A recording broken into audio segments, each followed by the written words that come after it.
Hello and welcome to The Gaggle, where we challenge and, if necessary, destroy media narratives. I'm George Szamuely. With me today, of course, co-founder of The Gaggle, Peter Lavelle, host also of RT's talk show, Crosstalk. Well, yesterday we had another one of those media moments, media correction moments, media correction Trump moments, whereby a mainstream media outlet, in this case, the Washington Post, had to issue a correction. The correction involved a story that the Washington Post ran on January the 9th. In other words, 3 days after the events of January the 6th.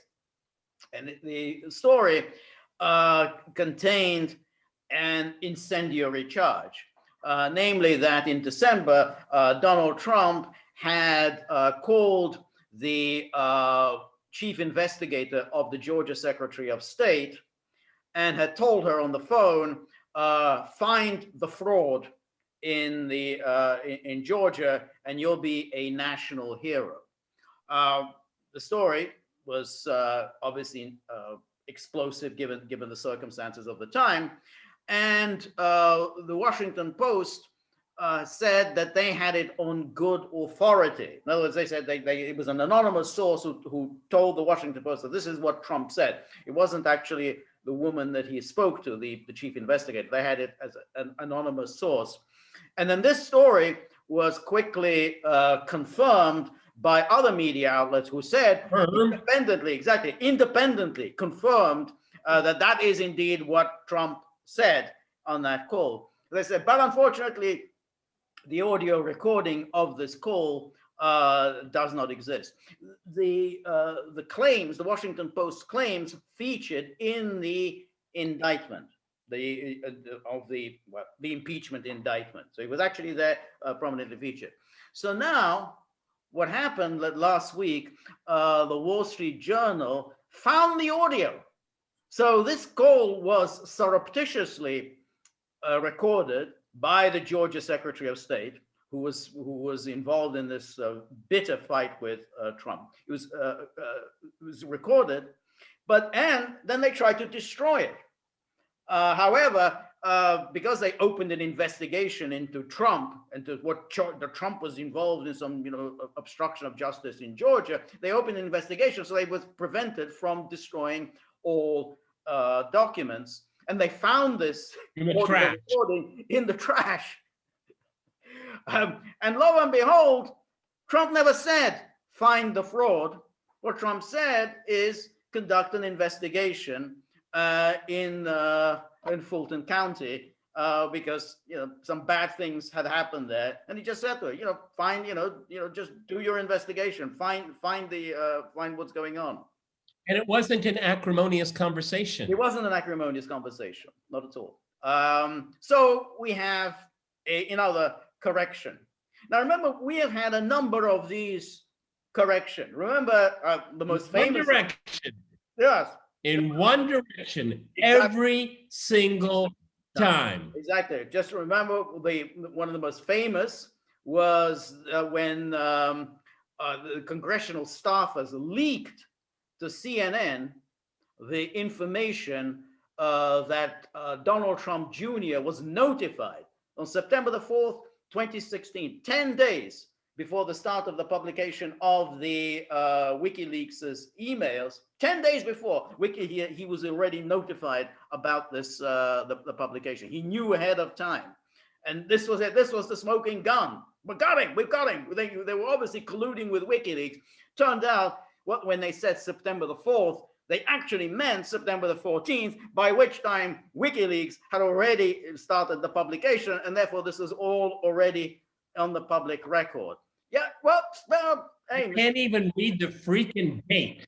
Exactly. And then remember, they can't even read a date. That's right. But again, no, I mean, will always independently confirmed by other media outlets. And then, of course, another notable one was when Brian Ross of ABC News had said, bombshell report, General Michael Flynn is going to testify that Donald Trump had instructed him during the election to get in touch with the Russians and plot future foreign policy with the Russians.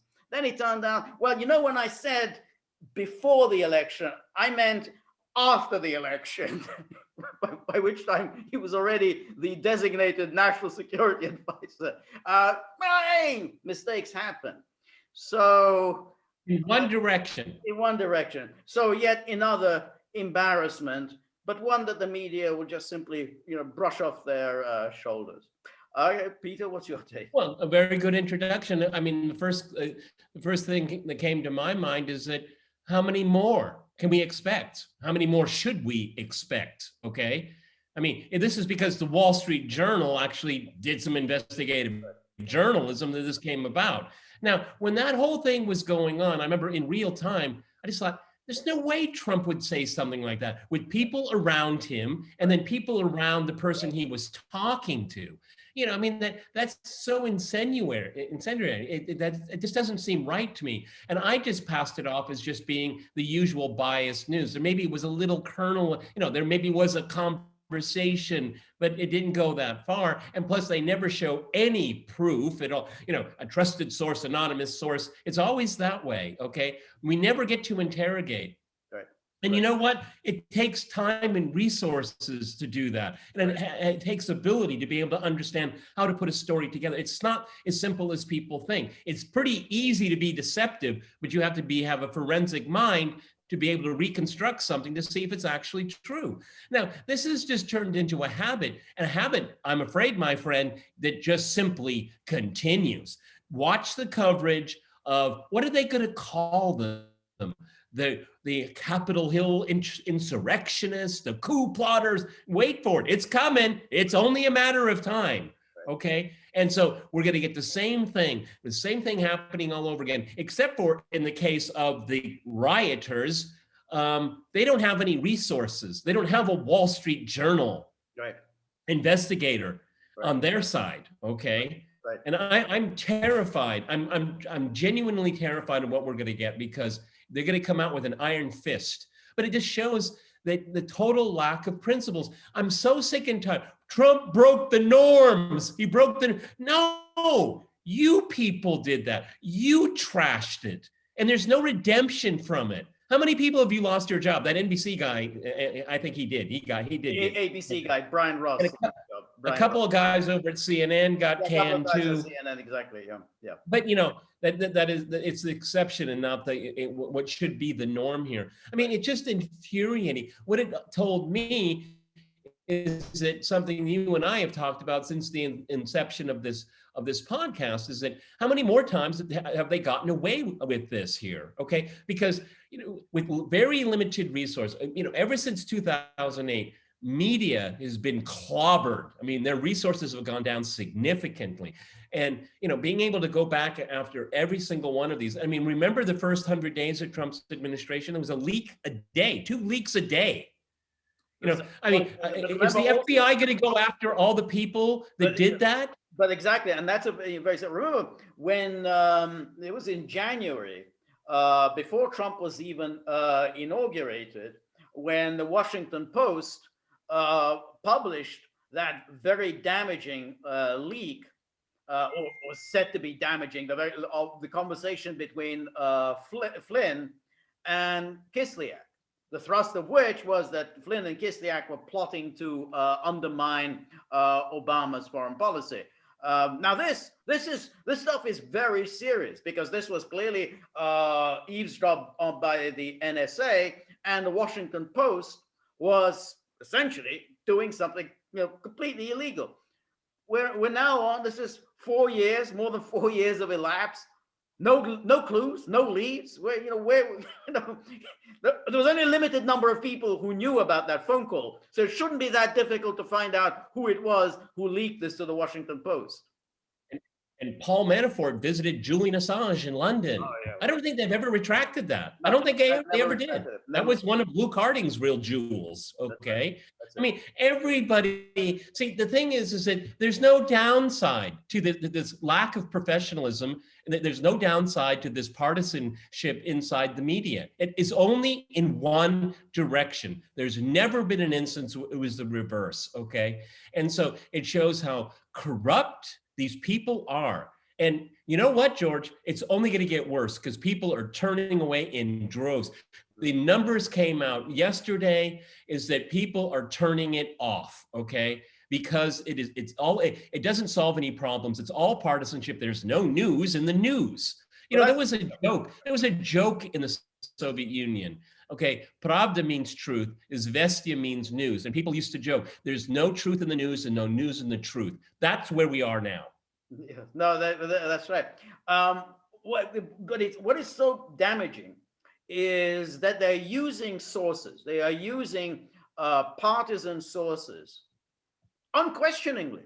Now, you know, what happened in the case of the Donald Trump Jr. and that misdating? Who's the source? Well, we know who the source was. The source was either Adam Schiff himself, from the who was on the House Intelligence Committee, who was regularly leaving the committee hearings and talking to the media, or somebody on Adam Schiff's staff. Now, if you're a journalist and you think, well, Adam Schiff, he's a very partisan politician. He wants to damage a political adversary, Donald Trump, as much as he can. Therefore, I'm going to be skeptical of anything that Adam Schiff says because he has an agenda. But that's not their attitude.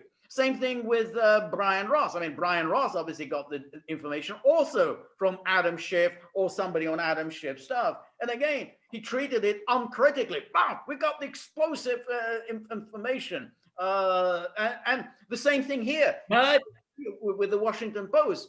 You know, this is a partisan. This information came from the office of the Georgia Secretary of State, who was involved in a vicious, bitter fight with Donald Trump at that time. So instead of being skeptical, they were just panting. Oh, thank you.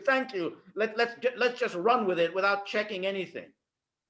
And just like when we had the behind the closed door hearings, when CrowdStrike, essentially their representative, essentially said, we really don't know who hacked, because it wasn't hacked. Okay, it was someone that downloaded. It was a download. It wasn't a hack.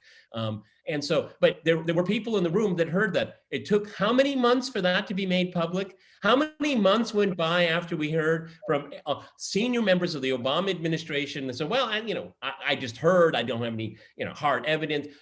That never leaked. It only came out when the report came out. That's right. That says a lot about the Republicans also. Exactly. So the Republicans dutifully, we have to maintain secrecy. These are all, closed door hearings. We mustn't violate the norm of the closed door hearings. So in other words, by adhering to the rules, you allowed this phony, ridiculous, nonsensical story to gain traction for 2-3 years, when you could have actually, divulged things. But the Democrats, they don't play by the same rules. They use the media, ruthlessly. You could say the same thing about William Barr.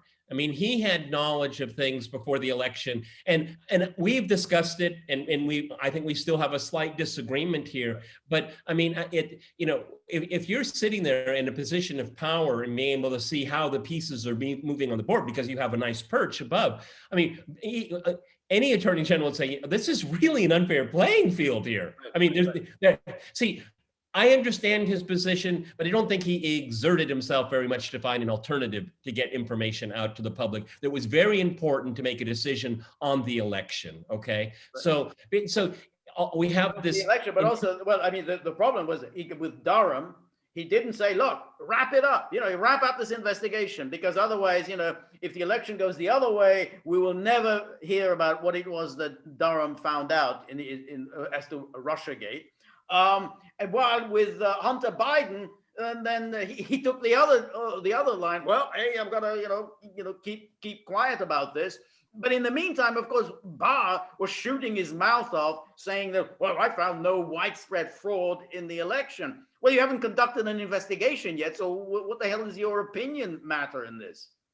Well, Durham, what he should do with whatever findings he has, he should give it to a member of Congress, and a member of Congress can read anything on the floor they want. And there'll be no consequences. And he should just pick someone from Congress to go up on the podium and just read their report, okay, and make it part of the official record of Congress. And then you can report upon it. That's a way to get it out, okay? That's a way to get it out. It's like, let me give you a real quick example. One of the whistleblowers of the OPCW, the way it was structured is that a whistleblower wasn't not allowed to make his, I think it was a man, his foundings known public. So, and so they vetoed it. And so you know what he did? He gave it to the Russian representative. The Russian representative can say whatever he wants. So he read it. It was an American that wrote it, okay? And he had to give it to the Russian representative to make it public. And the Americans were stewing in their juices because those tricky Ruskies, but it was perfectly legal, perfectly legal. Yes, yes. You know, No, but that's see, a very good example. Yeah, absolutely. But this is what's happening. They see what is so terrifying here is that this is not a competition. This is not a debate. This is an existential struggle to smother and destroy your opposition. Absolutely, that's what this is about. Right. And these Republicans, they're ding dongs. They don't get it. Okay, No, they just don't get it. No, They tax cut, deregulation, head in sand. Right. Repeat. Right. No, exactly. They simply do not understand that you fight these battles in the media. You have got to get your story out, because if you don't get your story out, then it's the other story will prevail. And therefore, you get the story. Oh, yeah, well, there was this, Trump Russia collusion. So even after Mueller kind of sheepishly issued his report and said, well, we actually haven't found any evidence of Trump Russia collusion, the Democrats are still able to run and say, yeah, but we found all these other things, like, they lied to FBI investigators. Well, first of all, they didn't lie. I mean, all this was a kind of, entrapment. But in any case, all of this happened long after the 2016 election. They only happened after Mueller had actually started his investigation. And they always were worried that Trump would pull a Saturday night massacre, But what happened? All these people were fired or forced to retire because they were liars. Yes. Or as they like to say, without candor. See, they can't even use real words anymore, okay? They lacked candor, okay? No, they lied, okay? But George, you lied to the FBI. I'll make sure I'll send you oranges in prison, promise. You're absolutely right. And these people are completely shameless, that they have no problem, bringing criminal charges, like against Michael Flynn, again, 33-year veteran, a 3-star general. These little, I'm going to be careful about my language. These little whatever, bring these charges. Oh, yeah, he definitely lied to us. And in the meantime, these are the people who were actually faking documents, the 302s. They were continually rewriting the 302s, and nothing happens to them. No charges are brought against them. On the contrary, and Comey said he didn't think. Yeah, Peter Strzok is a professor at Georgetown. So you got to go and attend some classes run by Peter Strzok.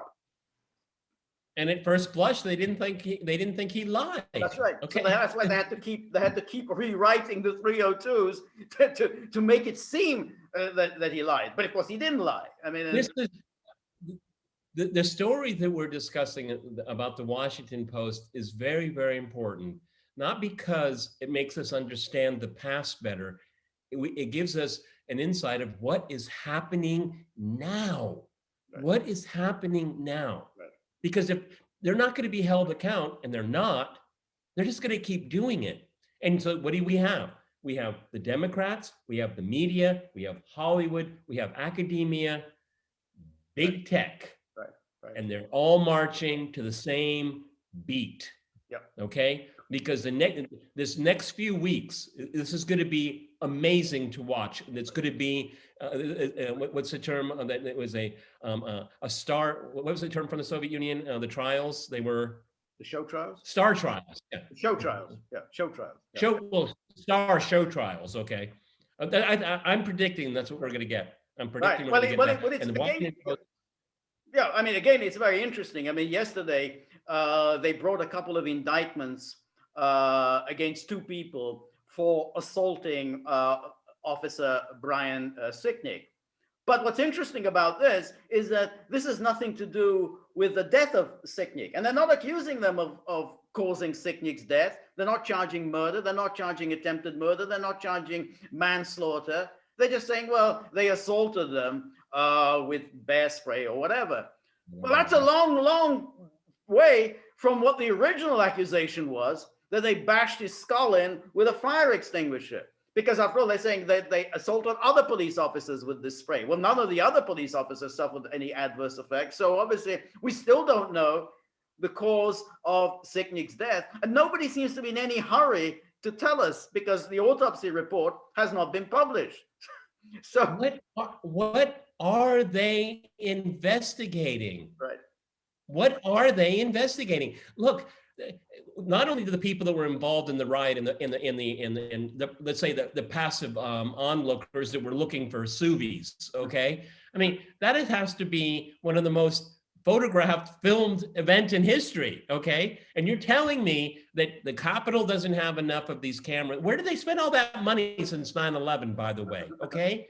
Good question. You can't tell me you can't piece this together. It was a riot. That's right. Okay. Yeah, security. What they're looking for, they're looking, they want to see the tentacles go out. They want to bring in foreign countries, foreign powers, money, this is what it is. That's why they need this extra time. That's why they're doing it. They're building a show. That's right. That's it. That's exactly right. That's they asking for continuance, which of course, judges. No, put up or shut up. Exactly. Put up or shut up. Any self-respecting judge would say just that. You brought this case, you elected to bring this case, be ready for trial Monday morning. Instead, the judges, because this is DC and they're all very, very politically biased, they say, oh, fine, you want a couple of months, fine, have another couple of months in preparation. Well, they shouldn't have that. In the meantime, I think obviously what they're now hoping for is to put pressure on some of these defendants, terrify them. Hey, you're looking at 25 years behind bars. Why don't you sing a nice song implicating somebody? Someone in the White House told you to do something. And after you sing, we'll start together composing. Composing, exactly. That's what they need the time for. I mean, they haven't found anything, so you apply pressure. Look, anybody who's suddenly facing 25 years behind bars, I mean, you're going to be looking saying, well, maybe I should compose something. But that's obviously the prosecutorial strategy. We know this. We know the sort of people who go into this business of prosecution. They want to boost their egos. They want to boost their careers. They want big convictions.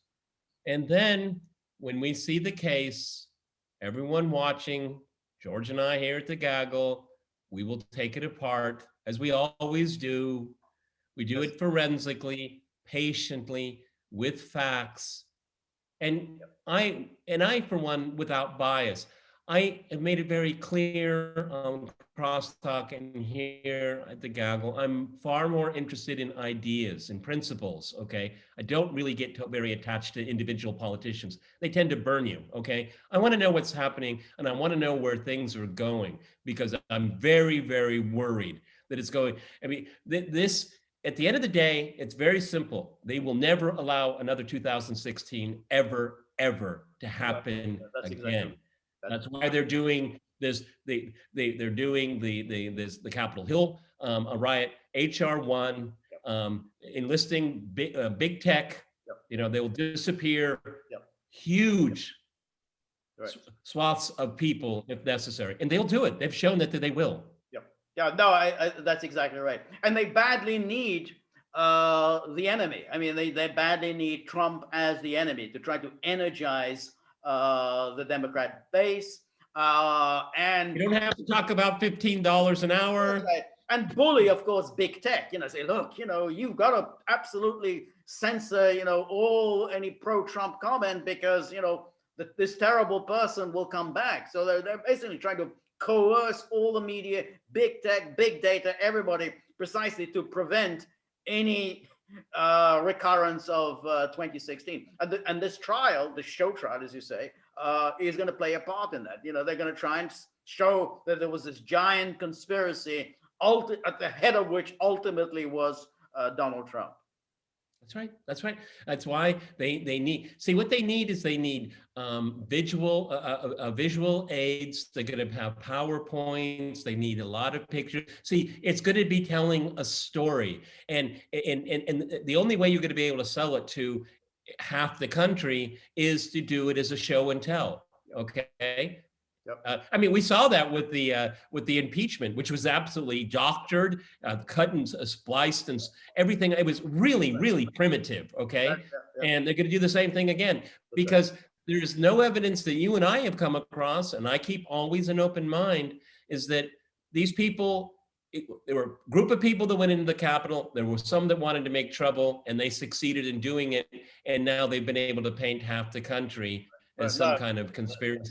That's right. That's right. People involved in conspiracy. It's ridiculous. Right. And remember, we had the first impeachment. The first impeachment was also based on a fraud as to what Trump supposedly had said to Zelensky in their phone call. Then, of course, Trump, being Trump, he published the transcript, something it's never done. He published the transcript of the phone call. And of course, he didn't say any of the things that they claimed he said. Didn't make any difference. They still went ahead with the impeachment, just like they went ahead with this impeachment, based on completely bogus claims. I mean, they just keep doing it. I read that transcript, and I just thought, first of all, this is vintage Trump. He's just wanders all over the place, never really gets to a point. Okay, and the fact that he published it, okay, that really must have really annoyed a lot of people in the media. Is that, damn, he published it. Okay? He published it, exactly. I mean, Trump would do it. No one else would do it, but that's Trump. Okay, fine, I'm going to publish it. I mean, yes. So, the amazing thing, the impeachment still went forward. Okay, well, your entire case has sort of been completely blown out of the water. Well, we're still going to go ahead with the impeachment. We'll just change the accusation. Now apparently the accusation is that Trump was betraying Zelensky, in favor of the Russians. He wasn't supplying him with the weapons that he wanted. So it doesn't really matter. Just impeach him for something. Which eventually got there anyway. Yeah, that's right.